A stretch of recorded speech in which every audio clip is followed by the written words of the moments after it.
elections, and our first order of business is request for bill introductions. Does anybody have a bill introduction? Okay, seeing none, you've missed your last chance. All right, our next order of business is approval of the minutes from January 25th. The committee assistant has sent out the minutes. Is there Representative Neighbor? Thank you, Mr. Chairman. I would move approval of the minutes from January 25th. As usual, our assistant here has done an outstanding job. Thank you. I have a motion. Do I have a second? Second from Representative Dodson. Okay, is there any discussion on the minutes? Okay, seeing none, all those in favor of approval of the minutes signify by saying aye. Aye. All those opposed, no? Okay, the minutes are approved. All right, so our next order of business is a hearing on House Bill 2559, prohibiting the use of generative artificial intelligence to create false representations of candidates in election campaign media or of state officials. And our revisor is perfectly timed to tell us, thank God, what this bill is about. Tell me again the bill number. It's House Bill 2559.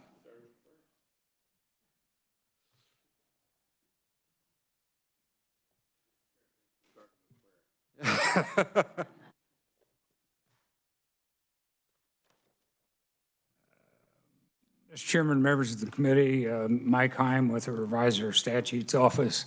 What this bill does, it amends two statutes dealing with the same basic crime of corrupt political advertising. So you've got a crime that's listed in 252407, which is an article where the general or the election crimes are normally at, and then you've got almost substantially the same crime listed in 254156, which is part of the Campaign Finance Act. So what this bill does is expands the crime of corrupt political advertising in both regards, both statutes. And it adds to the crime using synthetic media in any election campaign communication through any medium to alter the appearance, action, speech of a candidate, or using the same stuff to alter the appearance, action, or speech of an elected or appointed state official. There's an affirmative defense available that if you say this image or audio has been manipulated, the disclosure shall be expressed as follows. So if it's a visual, there's a information about how it has to be displayed. If it's audio, the same, and there's a definition of synthetic media and so on. So if you've got questions, I'll try and answer them, but it's an attempt to deal with AI. And I will say, just for the record, for people watching, what the bill does, and you correct me if I'm wrong, is if you're going to use AI to manipulate an image or a video, requires you to clearly state that you've done that. It's not banning that content. It's right. Okay.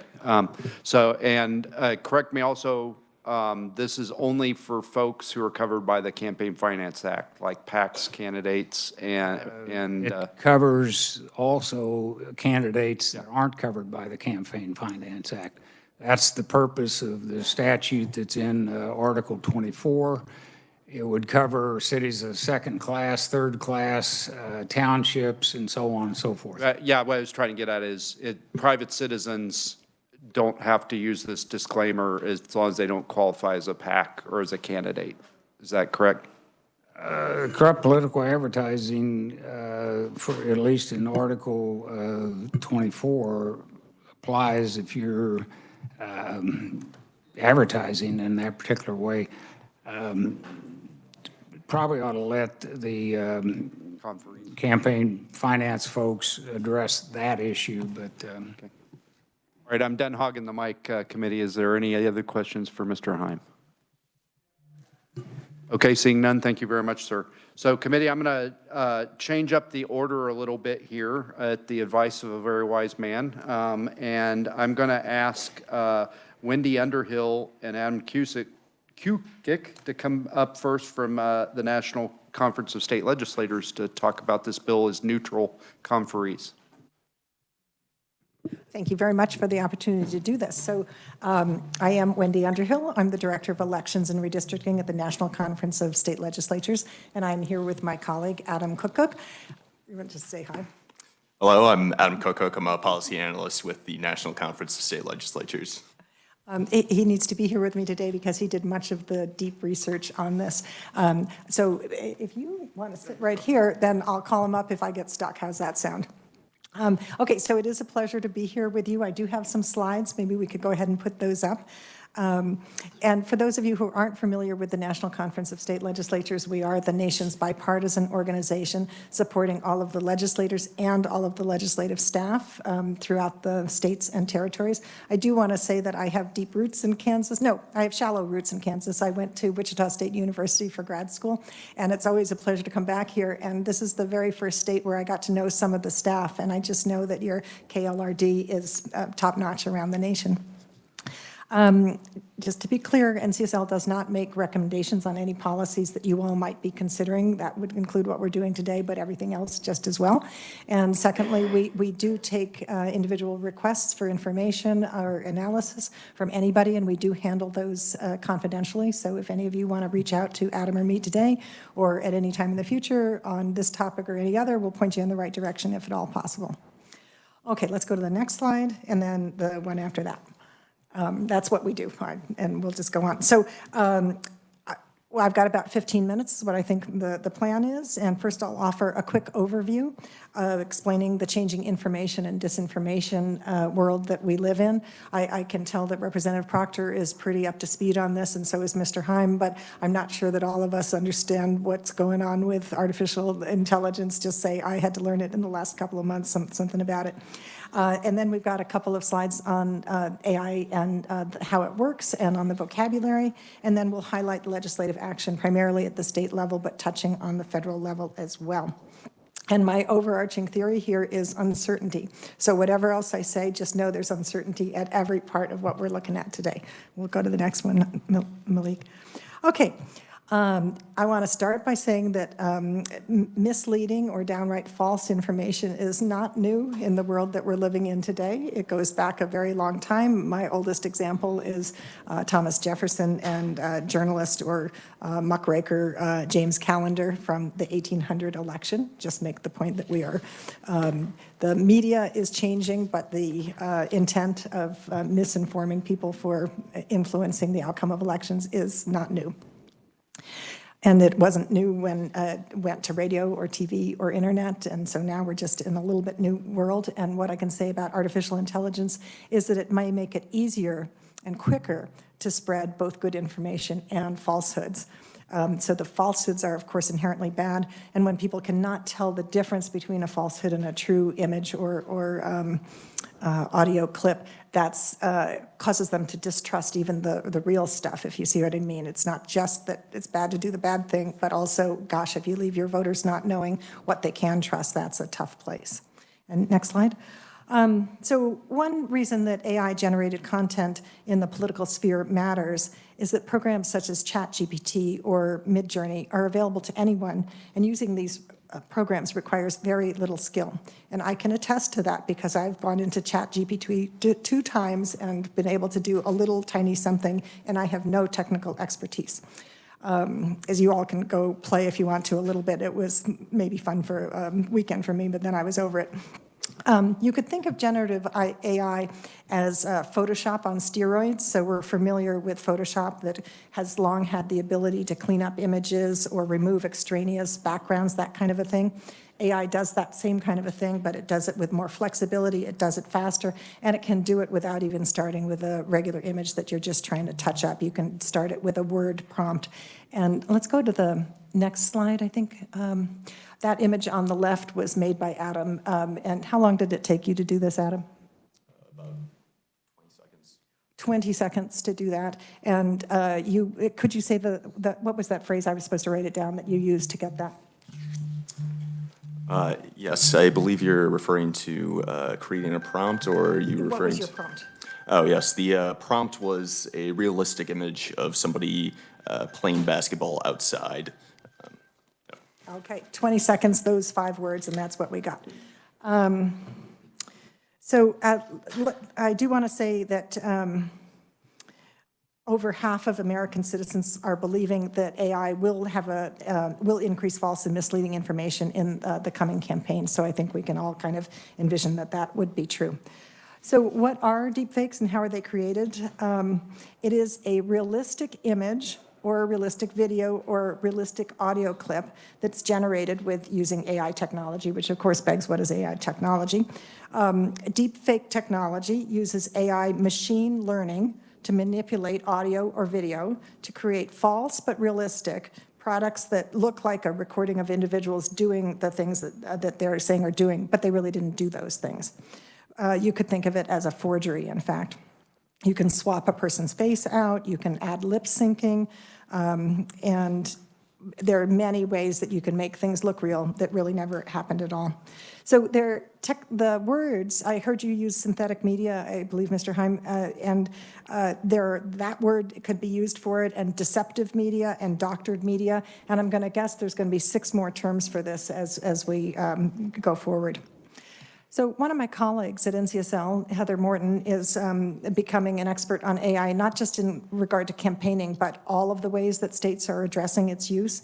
And I have a definition from her, which I'll try on you, and we'll see if it makes good sense to you all. It did not necessarily to me. Deepfakes are created through what are called generative adversarial networks, or GANs. 2 neural networks are trained in competition against each other, where the first network, called the generator, creates counterfeit data, the photos, the audio, the video, that replicates the properties of the actual real data set. The second network, known as the discriminator, identifies the counterfeit data, and based on the results, the generator neural network will adjust to create increasingly realistic data until the discriminator neural network is unable to distinguish between the real and counterfeit data. I am happy to send that to you if anybody needs that accurate definition, but I think for our purposes, we're talking about when you use AI to create something that is not real and it has an influence in a campaign. I think we'll move on to the next slide. On this slide, I've got 2 examples of how deepfakes have been used in campaigning. The upper one, I bet you all are aware of. In New Hampshire, just about 2 weeks ago, there were robocalls that went out to voters saying, using what seemed to be President Biden's voice, telling New Hampshire Democrats not to vote. And it included a real phone number for a real person in the New Hampshire Democratic Party, which makes it all the more confusing. So the mix of what's real and what's not real. And then earlier on, there was an example of image that showed President Trump embracing Anthony Fauci, something President Trump never did, and it was used in content several months ago. So the point is, it's happening in real life, and I don't know that it's going to happen in your elections this year, but it's not very far away, so good time to be thinking about it. And Adam, I'm going to have you come talk about we can go to the next slide, the legislation that you've seen. Yes, thank you, Wendy, and thank you again, Mr. Chair, for this opportunity to speak on this. So tracking AI legislation broadly is fairly new to NCSL. 2023 was the first year that the elections team in NCSL had started tracking it at all. So last year, 10 states introduced legislation on the use of AI-generated materials in campaigns. You can see those states on this slide. So there's Washington, Arizona, Texas, Minnesota, Wisconsin, Illinois, Indiana, Michigan, New York, and New Jersey. So if you can go to the next slide. As of this morning, 23 states have introduced legislation in 2024, including Kansas, as I'm sure you're all aware. This spike is no surprise. AI is the hot topic broadly in legislatures this year. If you can go to the next slide. So as for enactments, there have been just 5 in total. 3 last year in Michigan, Minnesota, and Washington, and 2 from 2019 from Texas and California. Now, while each law is unique, we've put them into 2 different buckets. One is on the slide here, blue means that the state has established a disclosure requirement for the use of AI-generated content.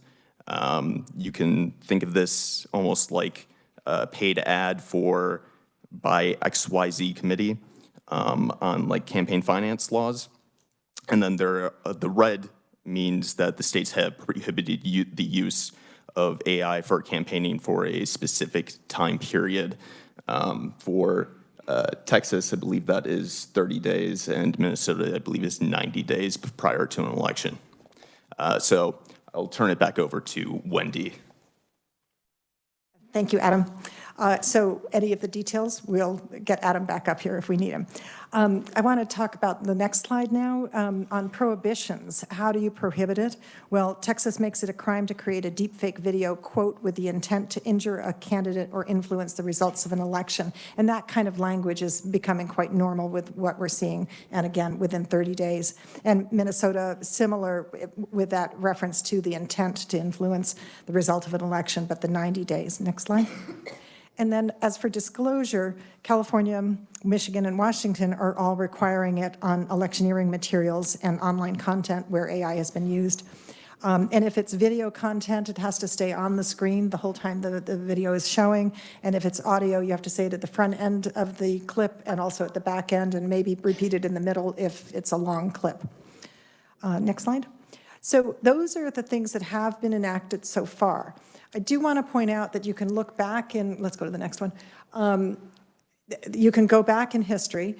Wisconsin has a 1973 statute that prohibits knowingly making a false representation. That could, in fact, be useful right this very minute. I will say, though, that Wisconsin also had a bill introduced last year that didn't make it through to enactment, and I wouldn't be at all surprised if we see something else that drills down with more specificity. And it is possible that Kansas has a prohibition on impersonation that might also apply at this point. I just don't know. And as for this year, we do see a new approach out of Colorado. It's a bill that's just been introduced last week. It would require the metadata associated with any ad that included a deepfake, and that metadata would include when was the deepfake made and what tool was used to create it. Now you're going to ask me what metadata is, and I'm going to read off my script to be able to answer that question. It is something behind everything that we touch on a screen. There is metadata every time we put our fingers on the keyboard, and it describes the data owner, the data type, the file creation date, when and who modified it, that kind of a thing. So it's happening behind the scenes all the time, and we just don't know it. The one thing I only just now realized is that I believe that the bill you all are thinking about is the only one in the nation that includes election officials in the definition for this, for protection of this kind. Next slide. And then I want to point out that there are 2 federal laws. I'm not telling you that these are going to get enacted, but there are 2 that were introduced in 2023, and I'm guessing that they will be back again. One of them is about voice fraud specifically, and the other is more broad, like what you all are looking at here. And the last thing I want to say, well, the second to last thing I want to say is that you can't talk about this without thinking about the First Amendment and freedom of speech. The Constitution's guarantee of freedom of speech plays a major role in everything related to campaign finance and campaigning. And so I'm sure you've got your attorneys looking at this to see how it fits under that. And then my last slide before the contact slide is telling you that Ann Teagan is your state liaison here in Kansas from NCSL. She has an everyday job where she's an attorney in our criminal justice and civil justice department. So that's what she does for 95% of her job. But she comes to Kansas once a year to visit, and she's coming next year and next week, excuse me. And if any of you would like to have a visit with her, I'd be happy to make the connection, or you could just reach out to her. And last slide. That's it for what I've got to say. I started with uncertainty. I want to reinforce that before I close, and happy to take questions whenever you tell me is the right time, if there are any. I'd like to go ahead and do the questions now since you're up here and you guys are kind of the the experts, to the extent there is such a thing on this topic. Committee, any questions for the conferee? Mr. Minority Leader. Thank you, Mr. Chairman. Ma'am, I was in the room one day when someone asked to have the difference between generative AI and AI. I didn't understand the answer, so I'll ask the experts today, and when I don't understand your answer, I'll know it's me and not you.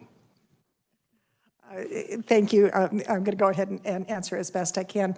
So artificial intelligence has been used in many, many ways that we are all taking for granted, such as maps on our phones.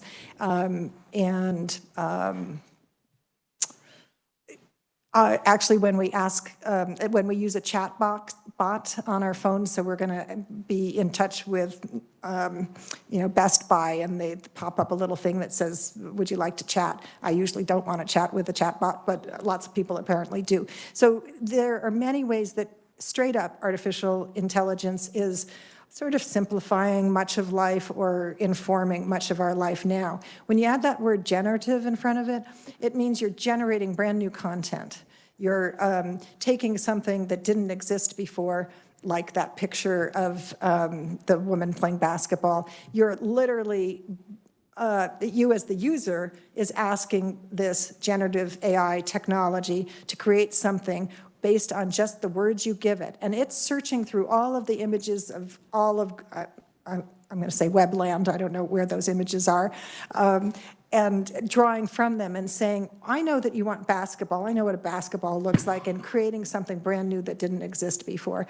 How did I do? I think it's me. It could be there's someone else in the room who could do a better job, I don't know. Are there any other questions for Ms. Underhill? Mr. Vice Chairman. Thank you, Mr. Chairman. Ms. Underhill, I'm curious, is there any sense where AI-related bills have been introduced that there is any sort of partisan divide with those sort of bills? I mean, as far as they tend to be one way in more, Republican-leaning states, another way in a Democrat, or is it just pretty much everybody's on the same boat? I'm going to say with the 5 enactments from last year, it is a mix. We had Texas, which is strongly Republican, Washington State, Minnesota, Michigan. I'm missing one last year. Minnesota, one more. Oh, well, now that I say them all out loud, so that is 4 that currently have Democratic leadership in the legislature and 1 that has Republican leadership in the legislature. I didn't think of it as a partisan issue. I thought of it as something that could receive bipartisan support. And when we look at the 23 states this year, we can do that analysis for you, but off the top of my head, I think it's about some of each. Any other questions for Ms. Underhill? Representative Berquist.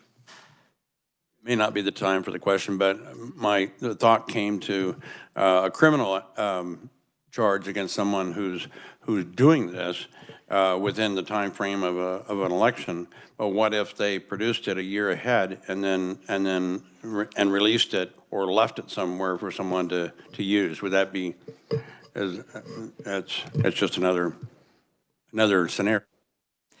It's a good question to ask, and already when we look at electioneering materials, sometimes there's prohibitions on certain things 30 days out or 60 days out, or even for you all to communicate with your constituents, there might be a limit at which point it becomes electioneering and is no longer your official business. So a lot of campaign finance statutes do have some 30, 60-day mark in them, and with every one of them, let's say you can't flood the market with ads that are outside of your campaign within 2 weeks of the election, or you have to report 2 weeks. Well, guess what? They're going to do whatever that is at the 13-day mark, so it doesn't get reported at the 14-day mark out. So any law that you've got that's got that is going to have that problem. And on top of it, as I think this is what you're suggesting, anything that's out on the web continues to live, and it's really hard to take it down altogether because images just keep floating around and pop back up in other places. When we get somebody who's got a good answer for that, we're going to bow down and thank them for helping us understand how to take care of that. Any other questions? Thank you so much. You demonstrated once again what a great resource NCSL is. Thank you for making the journey out here to educate us on this. Thank you. Well, you're very welcome, and we will keep you posted as we learn new things about how this is being developed in other states as well. And we'll stay here in case there's anything. And I think I'm supposed to say happy 50th birthday to NCSL because it's the 50th birthday of NCSL. That is true. We're just coming up on it. We're in our 50th year right now. We're going to celebrate for 2 full years, so you'll get plenty of opportunities. Thank you very much for this opportunity today. Thank you. Our other oral neutral testimony is from Allison Mazzai. I hope I didn't butcher that name too badly, from the Kansas Association of Broadcasters. It was close enough. Good afternoon, Chairman Proctor and members of the committee. I'm Allison Mazzei. I'm president of the Kansas Association of Broadcasters, and I'm here representing the 260 full-power TV and radio stations that make up our organization.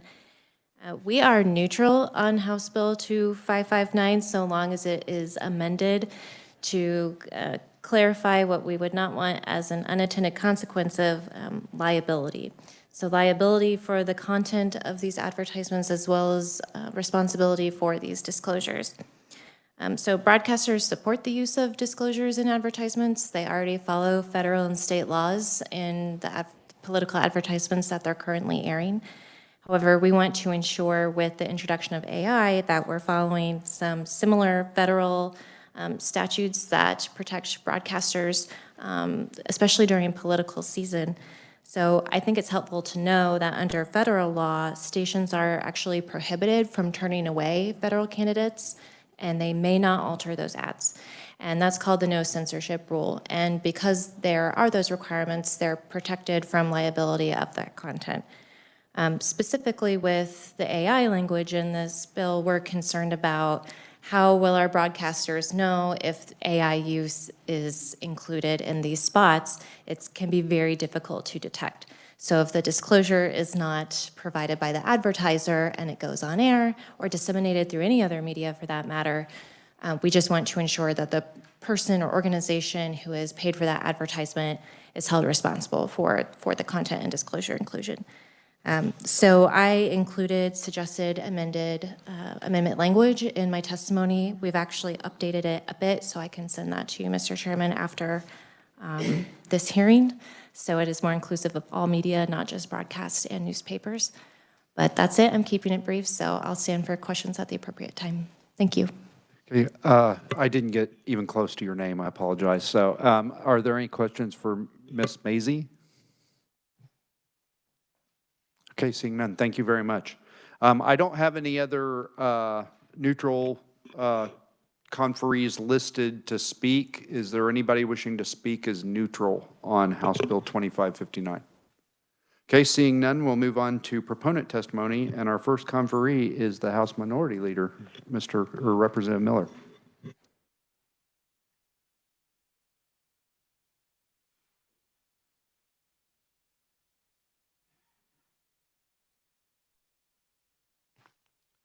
Thank you, Mr. Chairman, Vice Chair Wagner, temporary ranking member me, and members of the committee. I'm not going to read my testimony. You have it in front of you. Some of the content's already been touched on by our previous conferees. I will tell you briefly how it is I came to be interested in this subject. I had the very rare privilege at this point of traveling to Israel early in the spring. And the very first, we landed after something like a 12-hour flight, and then they took us directly to the first presentation, and it was for Israel to show off that they are the world's leader in innovation. We went to an innovation center, and the demonstration was all about AI. We got to watch them create, not all of us, but some of us, they created our likeness, our voice, right there on the spot and made a new clone of our very self, and it was downright scary, the sophistication that is embodied in this art and science. After arriving back here, I was inundated throughout the summer and fall by my friends in NCSL with regular publications about what was going on in the field of AI. I began to think that we were missing our chance to have an interim committee looking at it, not just in this context, but globally, how it is affecting the world and what we might need to become aware of. The method to my madness in co-sponsoring the bill with the chairman was one. I knew it would be the most expeditious way to achieve one of my goals, and that was to destroy his political career by having his name associated with mine. But, and one of the conferees just touched on this, or one of the questions led us to it, and that is, this should be a bipartisan approach. And I thought, what better people to represent the polar opposites than myself and the chairman, and I was so pleased when he agreed to be a co-chair. And when we started the email discussion, I didn't have in particular anything in mind. I just said we need to at least begin this discussion because it's scary what could happen to one of us or some of us if someone plays with this nefariously. That's my testimony. I will stand for questions at the appropriate or inappropriate time. Are there any questions for the minority leader? Thank Or you. we missed you on this committee. Let me tell you, we missed you. Our next proponent is Clay Barker from the Secretary of State's office. Welcome back to the committee. Thank you, Mr. Chair. Clay Barker, the General Counsel for the Kansas Secretary of State. Secretary Schwab stands in strong support of this bill, or even with amendments that we've heard would be fine. It's a little out of our lane as the Secretary of State because we help administer elections. This is a little more about actually running the campaigns. The Secretary is the one that asked that elected officials be included, election officials included in the coverage of the bill. He was afraid that a fake Scott Schwab would appear somehow and announce the election's been delayed, details to come later or something like that, as opposed to just campaigns only. Secretary Schwab is in charge of a national organization that has a lot to do with elections. I won't mention the name. He didn't want to make it seem like he was representing them as opposed to his own opinion. But he's gone around the country giving interviews, writing articles. He wrote an article in Foreign Affairs magazine and all about the potential misuse of artificial intelligence in elections. And the reason for the Foreign Affairs article is that 60 countries are having elections this year. Last year in Slovakia and Argentina, AI was used. It may have been the tipping point in the Slovakian election. We've heard already that Donald Trump and Joe Biden have been targeted by AI materials so far this year. You've heard the NCSL did a great job of explaining it, but AI can take either existing video, audio, images, or social media and modify it, or it can create something that's completely fresh, and it's to the point now where the average human can't tell the difference. 2 years ago, it'd be like sort of a square face put on a body, and you could kind of tell it was fake. Now, if it's done well, you really can't tell. And that can be used to mislead people. And as was mentioned, this can even create a negative, a collateral effect called liar's dividend. If I have an embarrassing video about myself gets out there, I can say, oh, that was just AI. Then people don't know what to believe, and that's been termed the post-truth world in elections. That AI is a new technology, and like all new technologies, we don't really know where it's going. Some of the things we may be worried about may end up not coming to pass, and other things we didn't foresee may occur, which is why I encourage the committee to keep watch on how this technology is developed and used, look at what all the other states are doing and get ideas. I think we have a very solid bill here. One of the practice with AI is it's predictive. It predicts what people are going to do, and I'll use sort of an army analogy since there's 3 of you here. In the past, if you wanted to destroy a bridge, you could fire your artillery tubes 50, 100 times. Eventually, you'll hit it. With AI, because it can predict and that would be like the old campaign ad. You just slather the area with the same ad over and over.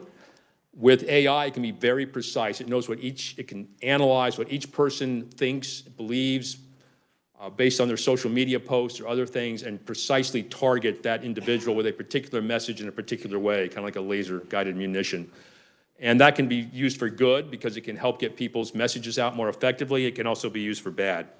And that is the issue with AI, is it has good and bad uses. And it's also things like, I order my coffee at McDonald's and I'm talking to a machine in the morning and I've stopped saying thank you and please. And I also, as a joke to myself, I asked ChatGPT to write testimony for this committee yesterday. It took 3 seconds to come up with 3 pages. That was actually very good testimony. And I thought about introducing it to the committee, but decided that would be a little too deceptive. But it's a useful tool, but again, it can be misused. And on top of what other states are doing, I saw the FCC plans to get involved with robocalls. Now, as Mr. Chair, as you mentioned to me, there's always a fine line between political satire and misleading communications. We've all probably seen things in the Babylon Bee or the Onion that you thought were completely fake, but it got posted 2 or 3 times and someone actually believed it. And I believe this bill has a good balance on those 2 new concerns: First Amendment versus stopping misleading activity. One, it applies only to a small group of people, election officials, candidates, and it has 2 factors. One is that the person must intentionally alter the reality in a way that a reasonable person couldn't tell the difference, and that it's conveyed in a way that a reasonable person would think fundamentally changes the original. So it's not banning all use of AI, it's only if those 2 factors are met. And then to protect the First Amendment, there is an affirmative defense. That means there's a complete defense if you put the disclaimer on it. So no matter how good the AI is, if it has a disclaimer, the person creating it's safe. So in conclusion, Mr. Chair, we definitely support this legislation, and we encourage the committee to continue to monitor this technological development that will for sure affect campaigns. And I'll stand for questions at the appropriate time. Are there any questions for Mr. Barker? Mr. Revisor? Would you think that a Class C misdemeanor is sufficient because both sections of the bill, the penalty is a Class C misdemeanor, which is $500 up to 30 days in jail? Mr. Revisor, Mr. Chair, I don't really have the depth of knowledge about what criminal penalties will actually dissuade people in campaigns. This is more than just a minor. I forgot to put some little point on the administrative point on the ad, but it's...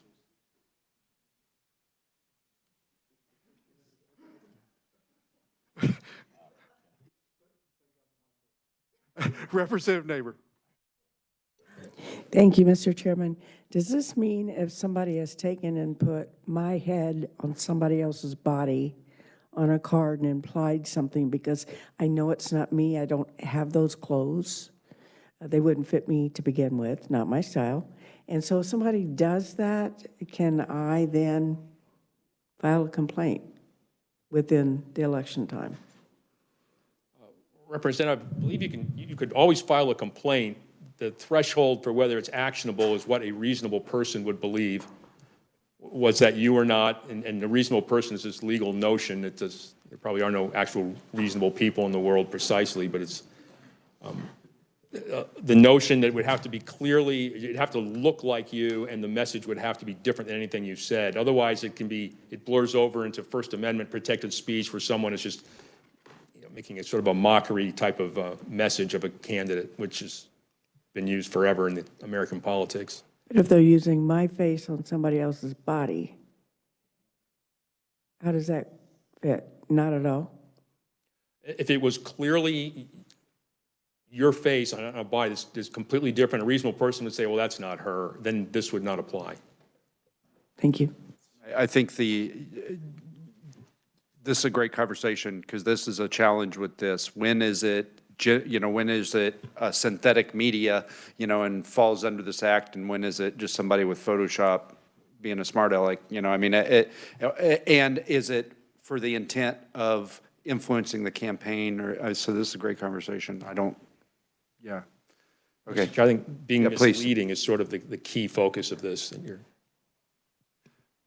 Representative Essex, Representative Dodson, did you have a question? Thanks, Mr. Chair. Yeah, my thought was the same as the revisor. In particular in the New Jersey case, if you do this 2 days before the election, the damage cannot be retrieved. And that's why I think the punishment ought to be fairly severe for this kind of thing. And secondly, if we'll go to page 4, down in paragraph E, when you said that if you put a disclaimer on that, then you're kind of absolved. But when it says the provisions of the subparagraph requiring the disclosure of the name shall apply to any website, email, or other type of internet communication made by the candidate, the candidate's committee, a political committee, or a party committee. So I'm trying to think through, so you've got this friend who's trying to help you, and he puts together the synthetic AI, and he sends it out, and then what happens? I mean, if he puts something at the bottom and said, "I'm only kidding," is that what you meant by absolving? Representative, the provision for an affirmative defense means if you were charged with this, so the plaintiff or the government could prove its case, if you could say, look, I put a disclaimer on this, so no reasonable person could have believed it was real, then you're absolved of this crime. There might be other actions that could be taken. Mr. Skoglund can probably knows more about that than I. They would still have to, I assume, follow the same principle of having the print large enough to stand out against the background. Yes, I think that the disclaimer has some specifics on how large it has to be. Please, one of the attorneys in the room, correct me if I'm wrong, but this is under the corrupt political advertising statute. So if it's candidates or something dealing with candidates, it's going to be adjudicated by the Ethics Commission. If it's election officials, then it becomes a criminal, primarily criminal thing that would be prosecuted. Am I correct in that? Okay. Thank you. Are there any other questions for Mr. Barker? Okay, sorry, I forgot you. Representative Collins. Thank you, Mr. Chair. I'm still having a hard time grasping the idea of a reasonable person, because I remember one time I was watching what I thought was Saturday Night Live, and I thought, well, Tina Fey's really not doing that good of a impersonation, and then I realized later that it was the real Sarah Palin that I was watching. but anyway, I just the reasonable and I understand that's a legal term, but it's just I'm having a hard time grasping that. Representative, so using the reasonable person standard is used in criminal law. It is clearly not quite the same as the speed limit is 75, and if you go a tiny bit over, you violated the law, and if you stay under, you're fine. Reasonable person is a little less precise, but it's supposed to be a reasonable person given the circumstances. Would they think this is real, and is it fundamentally different message? So there's two steps there. Mr. Vice Chairman, did you have a question? Okay. I was contemplating your answer. Are there, Representative Berquist? The notion of a reasonable person, when we were in 1962, when we saw Kennedy in our weekly reader, or we saw him on the news, we could absolutely trust it. We were not reasonable people. We were not developed, our brains were not developed to understand what it was we were seeing, but we trusted, and we could trust, and we believe we could trust, and we do believe we could trust, but we don't believe we can trust now. And if we say we're only projecting across straight over to election age persons, electable or voting people, and so as long as we can trust that those are not reasonably likely to believe that it's done in that way, but we're taking the rest of society and we're it's a whole different larger picture than election law, and I understand that, but the danger that we're talking about, we're taking a narrow band of understanding and saying, well, as long as a reasonable person wouldn't believe that, but the rest of society is seeing that, and we're inundated with thousands of images a day if you're on the internet, that there's just a whole mass change of mindset against or for a person, and that's bigger concern that we can't deal with this in this committee, but when we talk about a reasonable understanding, what is a reasonable understanding? Thank you. Mr. Minority Leader. I had a law professor, his name was Professor Keither, the husband of long-serving Representative Annie Keither, and I must have heard him 100 times in class say whenever the legislature puts the word reasonable in a statute, 75 lawyers have just been employed. Are there any other questions for Mr. Barker? Okay, seeing none, thank you very much.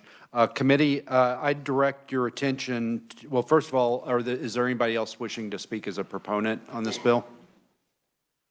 Is there anybody wishing to speak as an opponent on this bill? Okay, seeing none, committee, I'm going to direct your attention to the written testimony. We've got several conferees that provided written proponent and neutral testimony, and I particularly would like to direct your attention to the neutral testimony by Ruthie Barco from TechNet. They've got some concerns that may make it into an amendment, so I'd ask that everybody take a look at that and contemplate it before if we decide to come back and work this bill, some of the stuff that they've raised might become an amendment because we're concerned about not shutting off big political advertising in the state.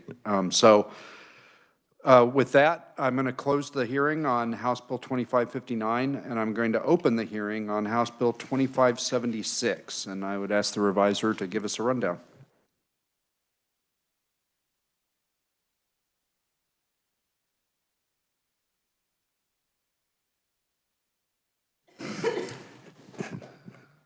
Mr. Chairman, members of the committee, this bill deals with campaign practices and so on, and it expands the law dealing with fair campaign practices. If you look at the bill, there's a lot of whereases and so on, which is the reason why the bill is here, but I won't go through those. But the current law is literally lines 28 through 32, so that's the current law. Everything else is new.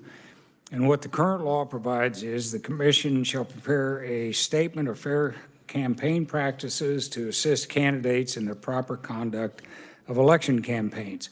A copy of the statement will be mailed by the commission for each candidate at the time they receive a notice of an appointment of a treasurer or campaign committee. So everybody gets one of these. And what this bill would add is a lot.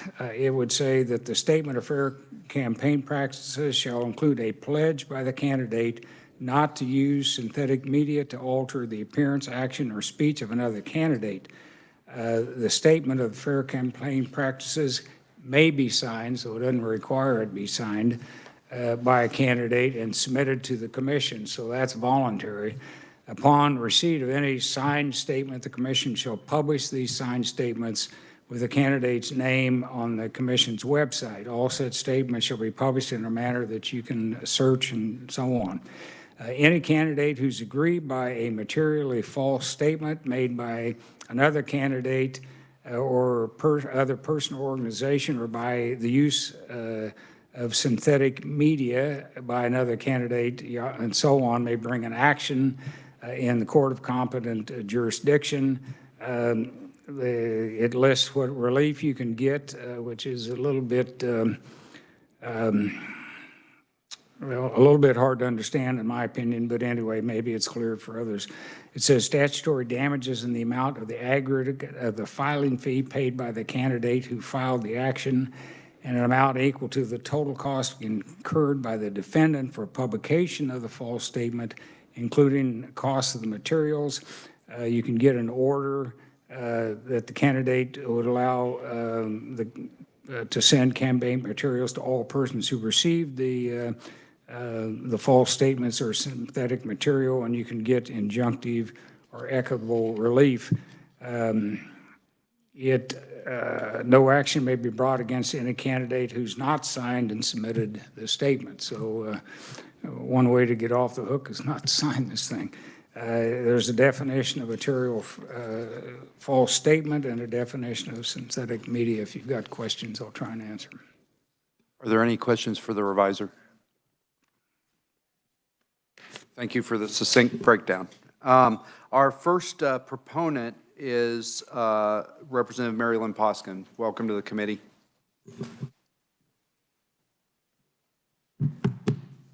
Thank you. Good afternoon, Chairman Proctor and committee members.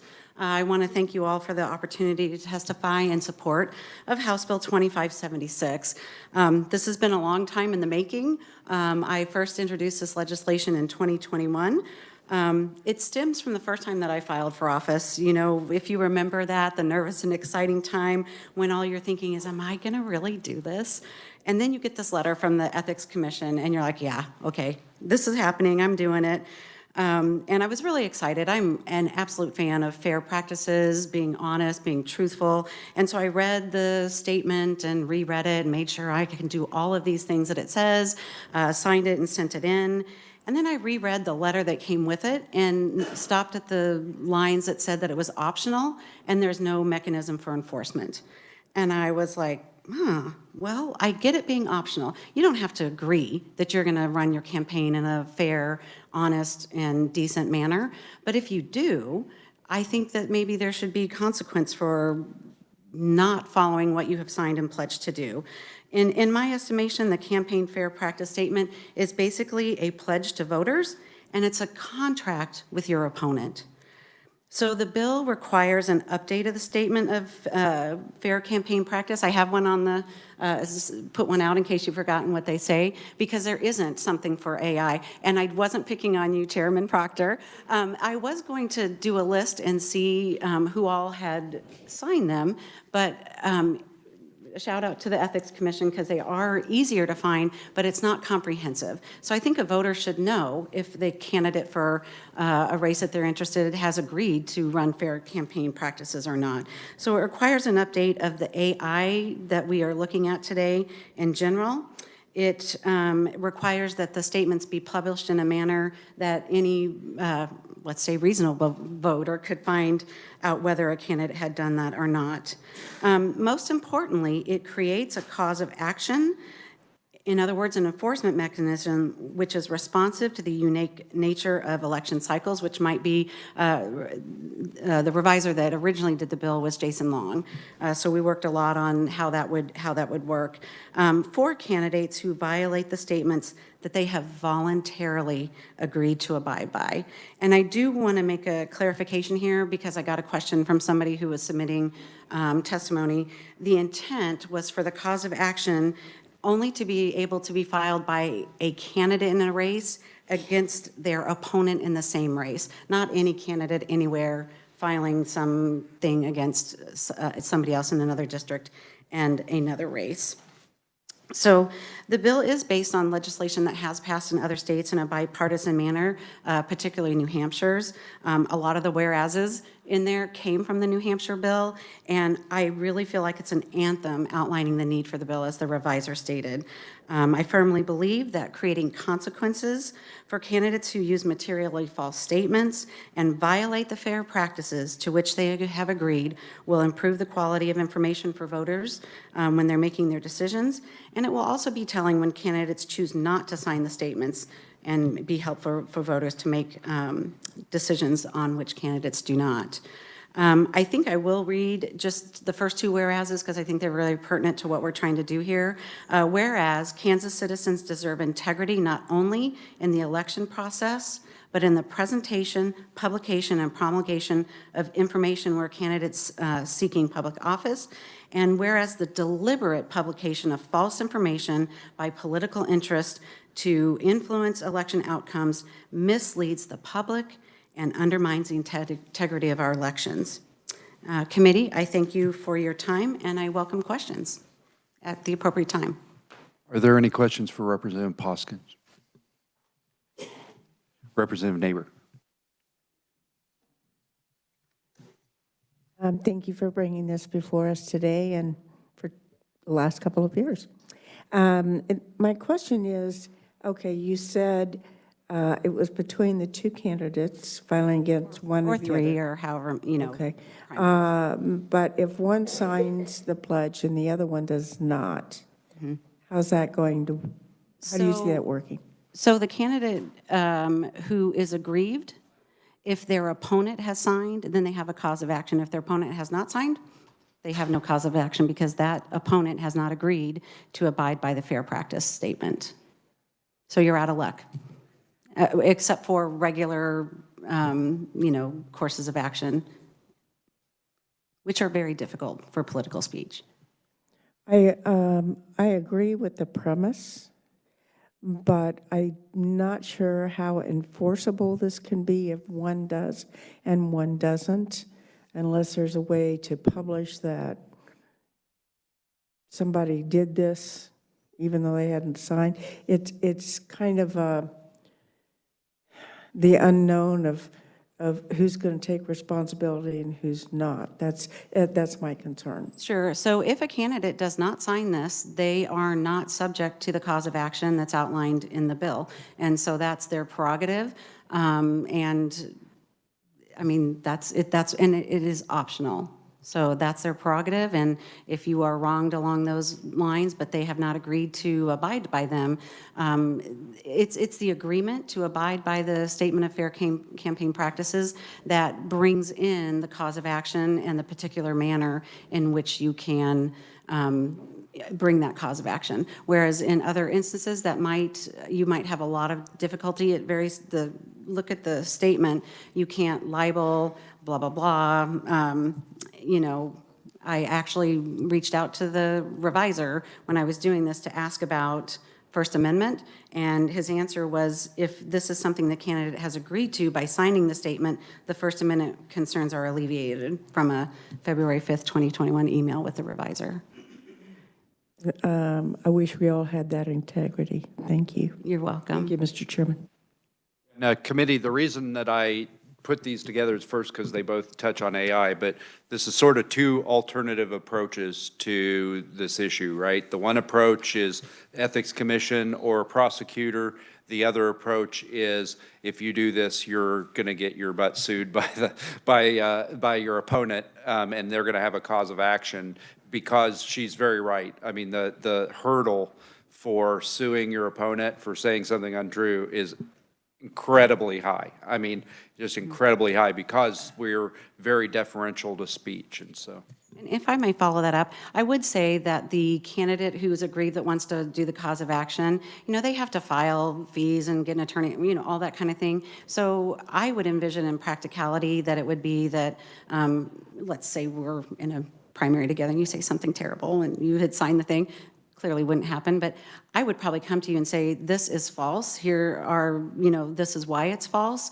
I would like you to repudiate it, to, do something and say that it's not true. And if you don't agree to do that, but you have agreed to the campaign fair practice statement, then I go and file the cause of action. Are there any other questions for Representative Poskin? Representative Dodson. Yeah, I think at the beginning, I think you're suggesting that there's a subtle pressure here for both candidates to check the box. The candidate who checks the box then has leverage against the person who didn't, because they can say, look, my opponent wouldn't even sign up to play fair, or whatever it is. Correct. I would agree with that. Mr. Minority Leader. Actually, you can say that right now. That's the current situation. But my question relates to how does this affect third parties? That is really interesting and a very, really good feature of the bill, because the last line of the campaign fair practice statement says that I will immediately and publicly repudiate a third party who does any of the above things. So the way that would work is that the candidate who is aggrieved and has an opponent who has signed the fair campaign practice statement would not have a cause of action against the third party. It would be against their opponent if they do not repudiate the support and the actions of the third party. And the idea that was a little bit difficult to understand about the damages, let's say that a mailer is sent out that is demonstrably false, and you want to take this up with the opponent who does not repudiate the mailing from the third-party vendor. Then you go and file your cause of action against the opponent who is not following the campaign fair practice statement by repudiating the third-party support. And then it goes to a judge who decides if it is yes or no, a violation. And if it is, the recourse is that you find out where that mailer went, how much it cost, and that is given back to the candidate who is aggrieved so that they can send out a thing saying, that was false, the judge said it was false, and you need this corrected information. Well, my experience has been in the real world, the worst stuff is almost always from a third party, not your opponent. And when it's really bad, the opponent always says, I had nothing to do with that. Well, if they sign the campaign fair practice, then they would need to repudiate it. Yeah, they do that too. They say, that's awful, that's horrible, I had nothing to do with that, and I repudiate it, and so what? It's already out there, and nothing can be done. I do not recall very many instances where the opponent actually does come out and say that this third party has put out something false. I repudiate it and repudiate their support. I'm not very familiar with that happening very often, but I'm also kind of new to this. But if they do repudiate it publicly according to the campaign fair practice statement, then that's all you can ask them to do. They are not responsible for third-party expenditures. Are there any other questions for Representative Poskin? Mr. Vice Chairman. Thank you, Representative. This is kind of a perplexing bill in many respects. I mean, partly from just my own personal practical example. So, is calling somebody an insurrectionist deliberately misleading the public to gain control of government? You know what? In this bill, that would be left up to a judge to decide. I'm not the one who would decide that. If a candidate was aggrieved by another person saying that in our state under this law, then they would have to go through this process, and it would be the judge who would decide if that's materially false or not. If I may. So, I mean, political campaigns, you know, you have primary elections in August, general elections in November. You know, most campaign expenditures, at least in my neck of the woods, you know, happen in, you know, late September, mid-September to, you know, October, you know, like 6 weeks. So what is the logic of a legal action which, I mean, would there not be, you know, depositions, there'd be all sorts of protocol? I mean, how on earth could somebody legitimately, you know, be aggrieved, you know, file a complaint, and it's going to be, you know, resolved before the election? Right. Clearly, it's a challenge. I absolutely, you know, will agree to that. But the way it's set up is somewhat similar to the way the cause of action for the masking was, you know, back during COVID. Like, I'm aggrieved by my school district's policy, and I get to have an immediate hearing, all of that kind of stuff. So it's the idea is to have it be a little bit outside of the normal process. Does it say that in your bill?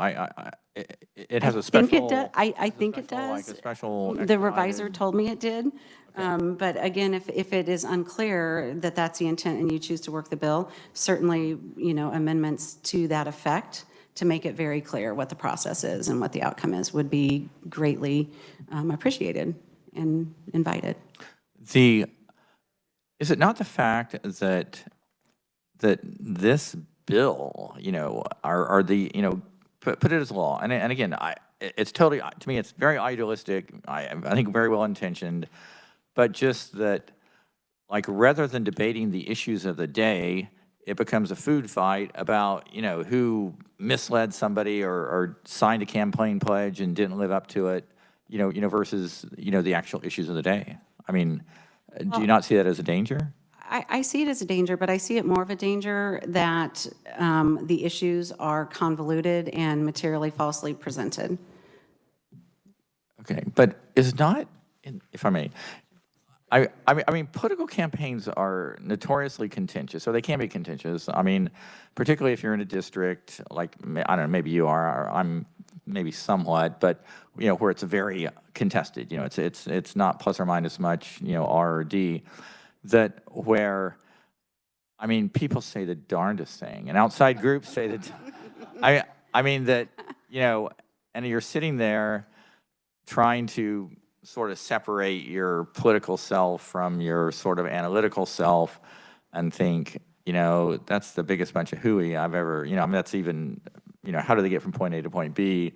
I mean, do you not see that even, I mean, you know, as the minority leader mentioned about putting the word reasonable as an example in a bill, you know, employs 75 lawyers. I mean, don't you think the hair splitting on just it's just too much? You know. Well, I will admit that I'm an idealist, and I would like to have the most wonderful, positive world in the world, and that my number one Clifton strength is positivity.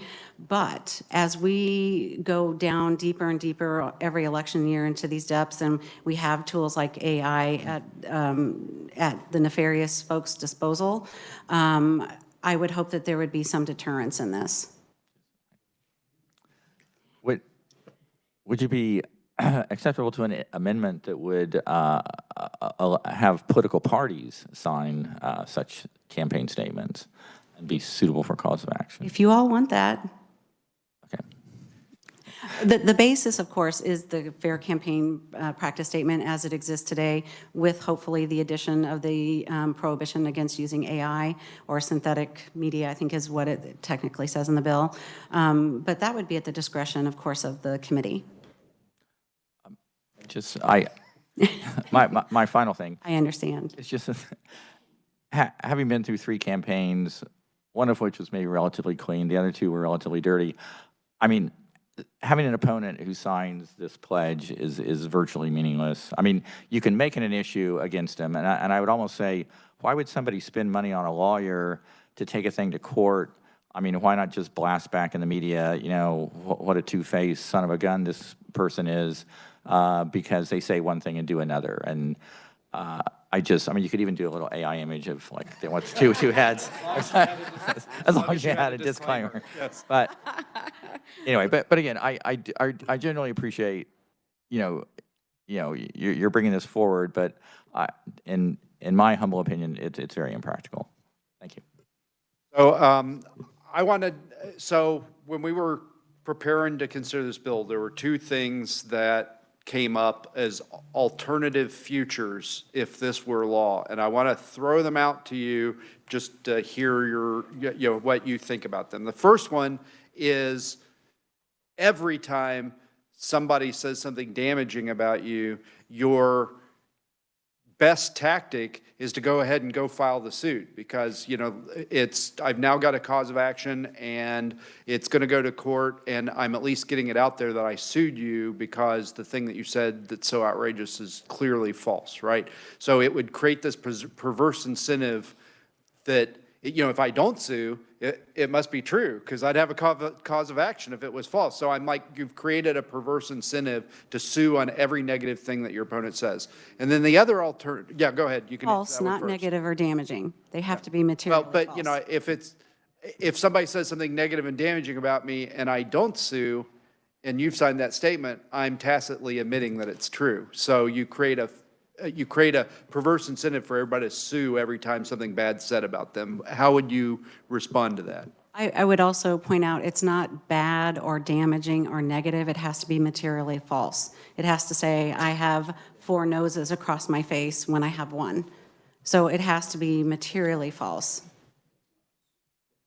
Yeah, that's to be successful in this, as the minority leader said, that's to prevail in the lawsuit. But to sue, I just have to go to court and I have to file the case, right?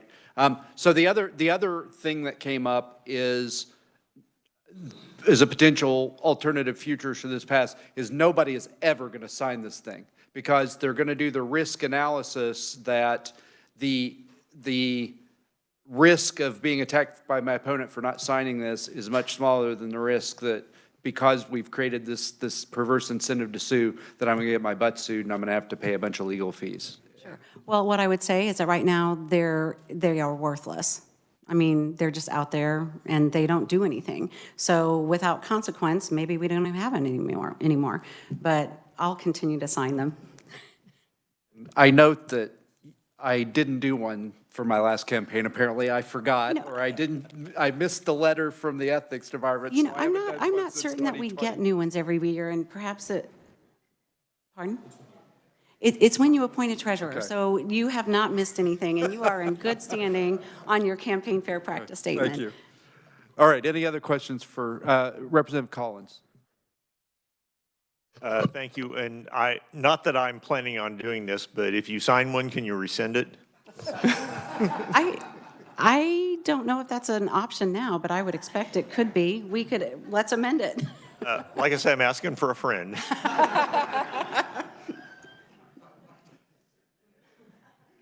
All right, are there any serious questions for Representative Hoskin? Okay, seeing none, thank you very much for Thank you, bringing this committee. to the committee. So I don't have any other oral proponents listed. Is there anybody else wishing to speak in person as a proponent on this bill? Okay, seeing none, I'll direct the committee's attention to the written testimony from Barbara Foster, Seal King from the League of Women Voters, and Michael Papa from Mainstream. And I have listed for neutral Ms. Underhill again. Do you have anything you wish to add for this bill? Okay, so, I also have Mark Skoglund as written only, but since he's sitting here, I would invite him if he wants to say anything. He does not. So, all right, is there anybody else wishing to speak as a neutral on House Bill 2576? Okay, seeing none, is there anybody who wishes to speak as an opponent? I have none listed. Okay, seeing none, I'm going to close the hearing on House Bill 2576. And committee, we have time. I would like to talk about House Bill 2512 if the reviser has an amendment prepared. Okay. So I will ask the reviser to quickly remind us of what this bill says while amendments are being handed out.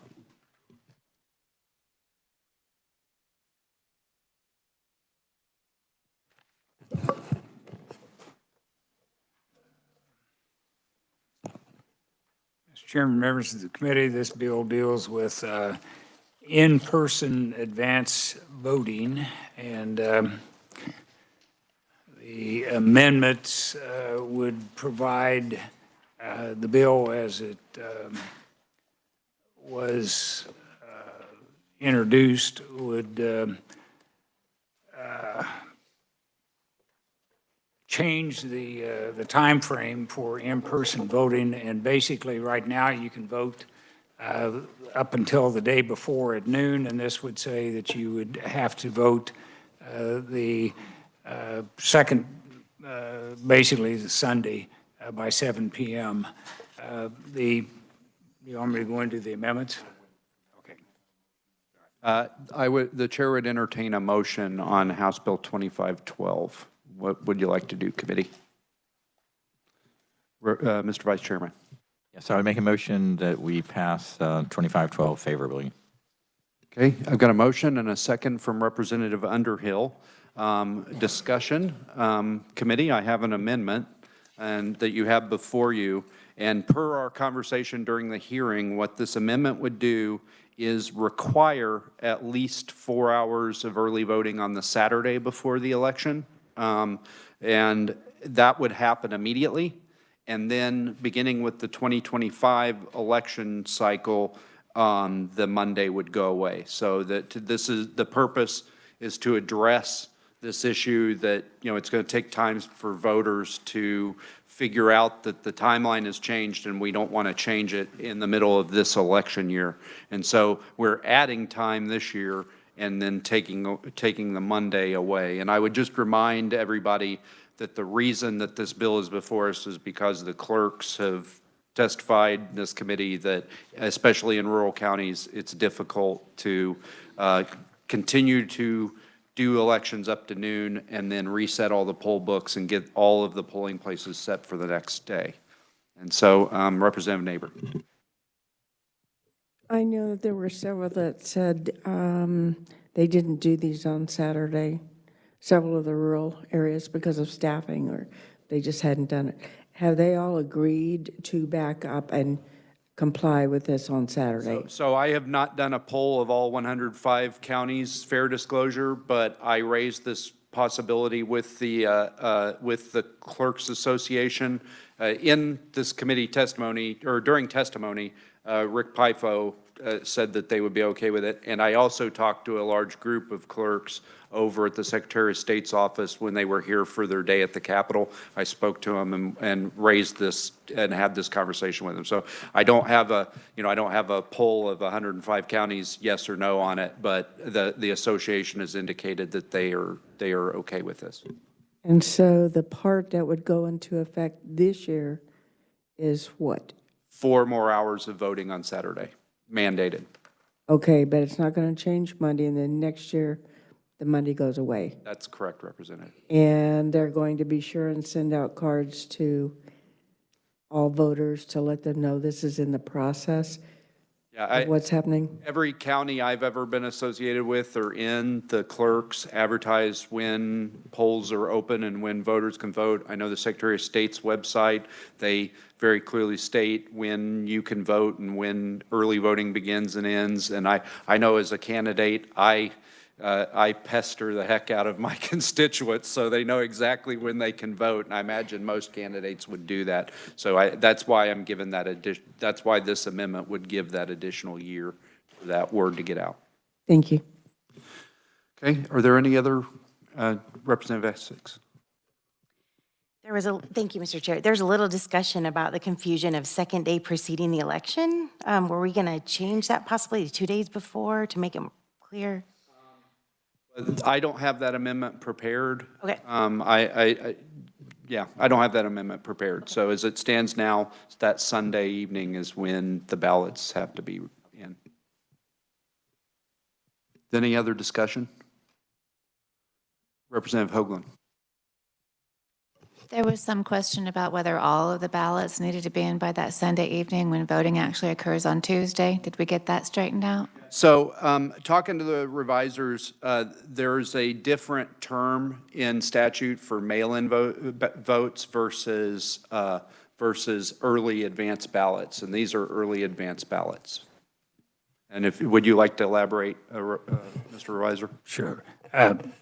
It's in-person advance voting is what we're dealing with in the bill, not when you turn in your, or when the mail-in advance ballots are turned in. So it gets a little bit confusing in the statutes themselves, but this bill only deals with in-person where you walk in and you cast your vote prior to the election. It's not when you get a mail-in ballot in the mail and you return it.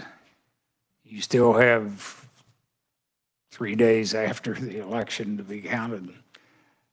I would make a comment, if you do adopt this, the amendment is going to look different than this because I'm going to have to amend the statute twice in order to get where you want to get, but anyway. Okay. Mr. Minority Leader. I've learned many times the most dangerous practice for a legislator is to correct a reviser, or at least to disagree, but I do not agree with the last answer that Mr. Heim gave, and I call your attention to page 6, line 43. All advance voting ballots returned by personal delivery and all ballots cast by advance in-person voting. Many a mail ballot is returned in person and is not a in-person vote. You can, when you get a mail ballot, you can mail it back in or you can deliver it. And line 43 says all advance, without qualification, voting ballots, and mail-in ballots are advance, returned by personal delivery, and all ballots cast by advance voting in person. And I don't know why we would want to change the rules that you can't hand carry or mail the ballot that was mailed to you, given the state of our postal service.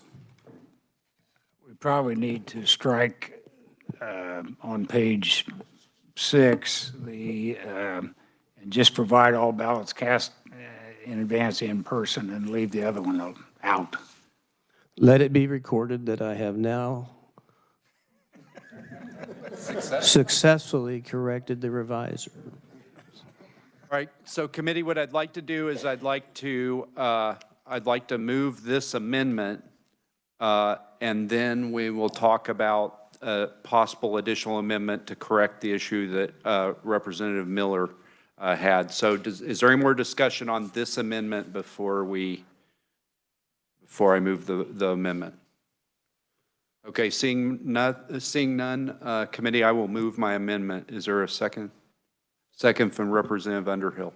Is there any further discussion on the amendment? Okay, Representative Collins. I don't think I could support the amendment until it's corrected.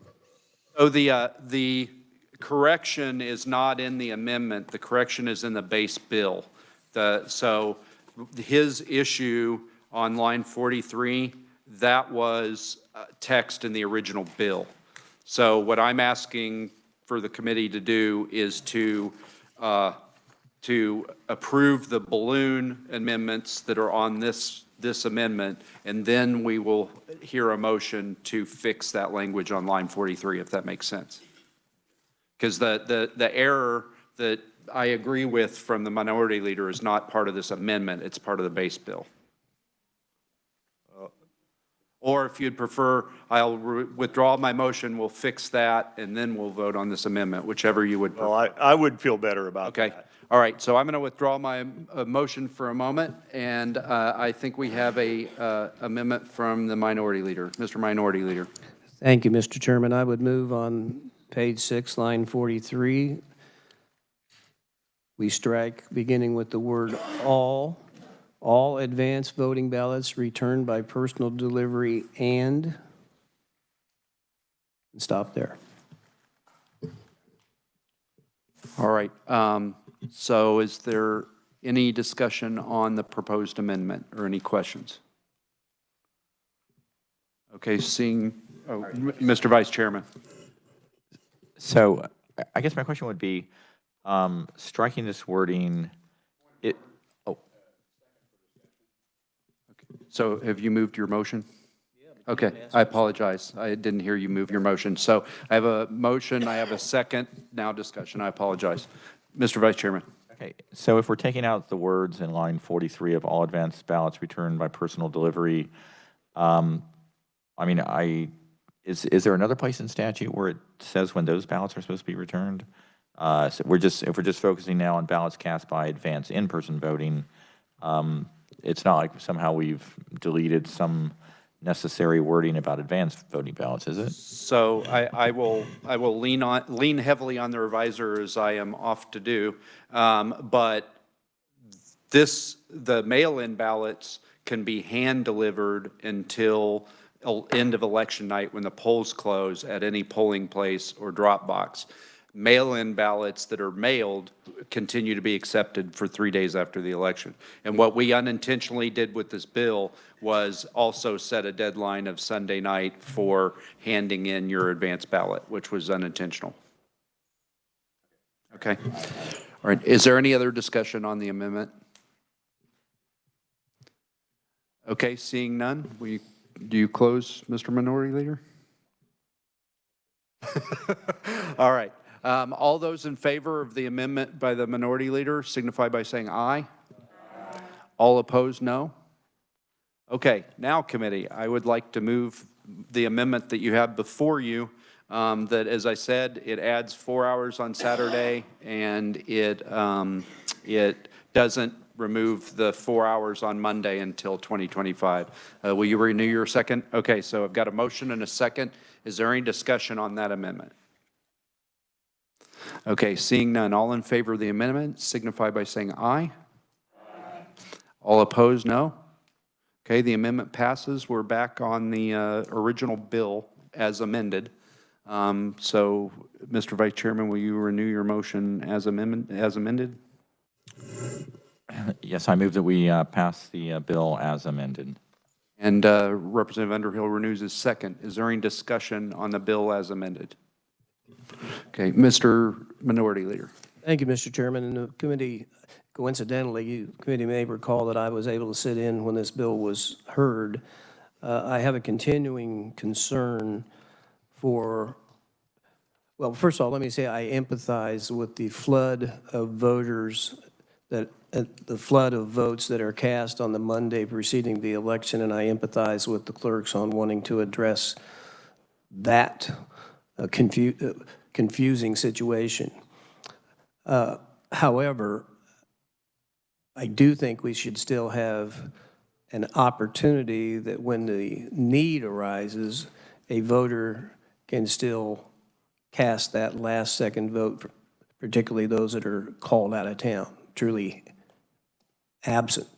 And as I noted in our previous discussion, there is a process that if at the last minute you become ill or injured, hospitalized, you can actually apply for a ballot right up until noon on Election Day.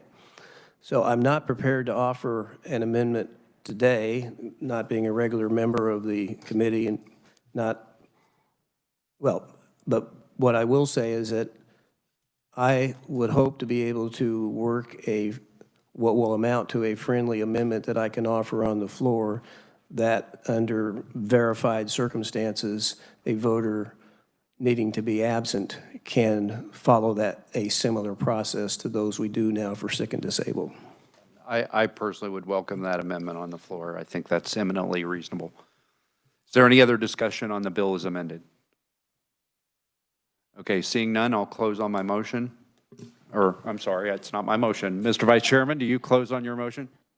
I kind of thought I already had, but I move that we pass the bill 2512 as amended favorably for passage. Okay, you've heard the motion. All those in favor signify by saying aye. Aye. All those opposed, no. Okay, the ayes have it. Mr. Revisor.